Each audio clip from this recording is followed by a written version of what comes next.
quartiers de talent sont nés en Seine-Saint-Denis il y a quelques années.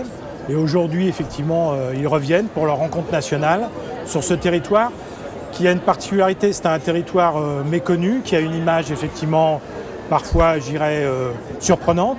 Mais aujourd'hui, nous montrons, avec notre participation à côté de nos quartiers du talent, la richesse de ce territoire, de ses habitants et de sa jeunesse qui, effectivement, est capable de faire beaucoup d'innovations et beaucoup de créations. Aujourd'hui, nous contactons un à un les grands comptes, les grandes entreprises qui sont installées sur le territoire pour qu'elles se mobilisent à nos côtés, pour que dans le cadre de leur politique de recrutement, elles favorisent effectivement un recrutement plus local. Et aujourd'hui, il est vrai que pour certaines d'entre elles, et notamment celles qui sont le plus récemment implantées, elles méconnaissent les dispositifs locaux permettant d'accéder effectivement, je dirais, à des jeunes et des moins jeunes de recherche d'emploi sur le territoire. Et donc aujourd'hui, il s'agit de faire ce lien. Donc l'association Nos Quartiers du Talent y contribue et bien d'autres structures sur le territoire également. Et donc dans le cadre de nos politiques départementales, nous les soutenons de manière active, dans le cadre également de nos responsabilités en matière d'insertion. Alors en fait, les jeunes qui viennent nous voir ont plusieurs types de questions. Ça peut être des questions purement formelles aussi sur la manière de présenter leur CV. Est-ce que leurs CV sont suffisamment lisibles, compréhensibles par un recruteur? Donc là-dessus, on leur donne différents types de conseils. Mais aussi, beaucoup de jeunes veulent savoir, au sein du Conseil général de Seine-Saint-Denis, quels sont les types de métiers qui existent, quels sont les types de recrutement actuellement en cours, et veulent savoir aussi si leur parcours professionnel peut correspondre à des types de postes qui existent.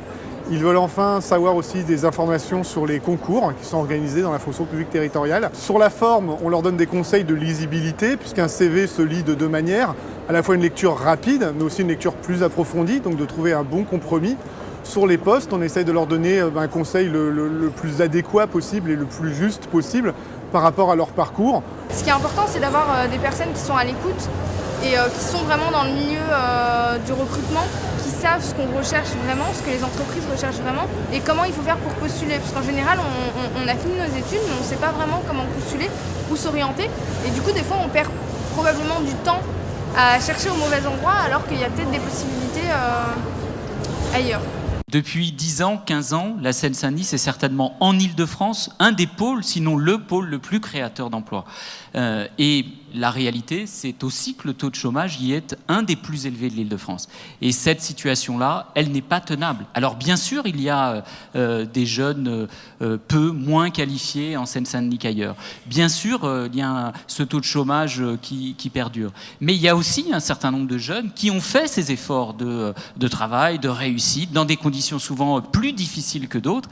Et c'est aussi plus difficile pour eux qu'ailleurs. Et donc, oui, on a un enjeu majeur, c'est de faire en sorte que ce développement local, il profite davantage à la population locale, parce que moi, je ne crois pas au modèle d'un développement hors sol. Les entreprises, c'est gagnant-gagnant. Elles ont besoin que les jeunes, la population de Seine-Saint-Denis, elle voit aussi le train passer, pas seulement le train passer, mais qu'elle monte dedans.